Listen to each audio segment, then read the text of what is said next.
Hi, thanks for joining us today for FYI Friday. I'm Jessie, I'm the host, and we're still at Joe's Quilting Studio. So today we're actually going to talk about a tip that I learned with the multi-point morph. So it's going to be there on our INNOVA Longarms. I have Bernadette here. She is our 24, and we are using the AutoPilot here. So have you ever gotten into a situation where you either didn't put your quilt on square because, well, we always put our quilts on square, right? Or your customer didn't bring you a square quilt. By the time you advance down through the quilt, it gets a little wonky. And even though you laid out your design correctly, you find that where your system wants you to start is actually somewhere on the quilt instead of to the left of the quilt. So your quilt is kind of drifted. Now in this case, we have a very old vintage quilt and it's not square and some of the blocks are bigger, and so it's going kind of like this. So I'm down here, I've advanced to this set of rows. Now I do have a couple of options. If I was just to press go and have it start here on my start point, it actually is going to start here on my quilt, right here. I don't want it to start there on my quilt. I actually want it to start out here. So one option I do have is to go on Stretchy Man right there, my home button, select the row or the grouping that I want because I've already grouped these together, and I can nudge this to the left or right. Okay, but look what happens. It nudges the entirety of the row and then my spacing is off. I've got a larger gap here and a smaller gap here. Look, I'll exaggerate it a little bit so you can see. Right? I really don't want that. So I am just going to undo until it goes back where I wanted it to go. And that's about right there.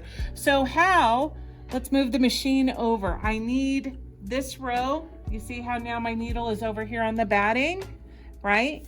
I need this row to grow to the left without interfering with my spacing up ahead. And I do that through the morph process. So on my toolbar, these are my favorites. Up here, I do have a morph. So I'm gonna go ahead and select morph. My selector is changed to morph here. And now all of a sudden I do have these four corners, right? So I can actually just morph this. I mean, that's pretty cool, but I don't wanna do that. That was very exaggerated. I'm gonna undo that. So if I morph my top left to accommodate this, look what happens. It still moves all of those. I don't want to move all of those. I'm going to undo again. Remember, you get 40 undos before you can't undo anymore. So I'm going to come here to the line at the end of the row, and I'm going to right click on it, add a point. Look what happens.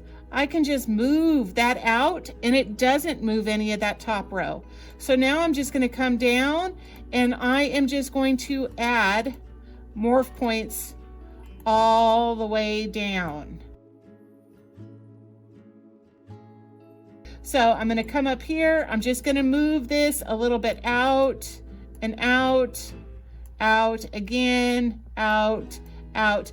And basically, you see here, I am moving it until I cover where that cursor is. Now on here, it looks like it's been a big change, but it's not necessarily a big change. You'll never notice it on your quilt. But look what happens if I move that corner. That whole row is going to move. So I don't want to move that corner because I want those to stay in place. If I need to add another one, I'm going to add another one and then drag that out as well. And let's see, I'm going to add one right here, add a point, and then I'm just going to drag it out. I just want to make sure everything is out where that cursor is. When I think that I've morphed everything enough, so that way my whole cursor there is covered, my crosshairs, I'm going to click off. Those morph points goes away, and now without altering the entirety of the row, I have morphed the slight left side edge to be able to cover, and it will now stitch on my batting where I wanted it to in the first place. So I'm going to go back to full view, and as you can see, the entirety of my row was not altered. just that left-hand side. That's gotten me out of a jam a number of times, because again, square is square, but my quilts probably never square. Now you know.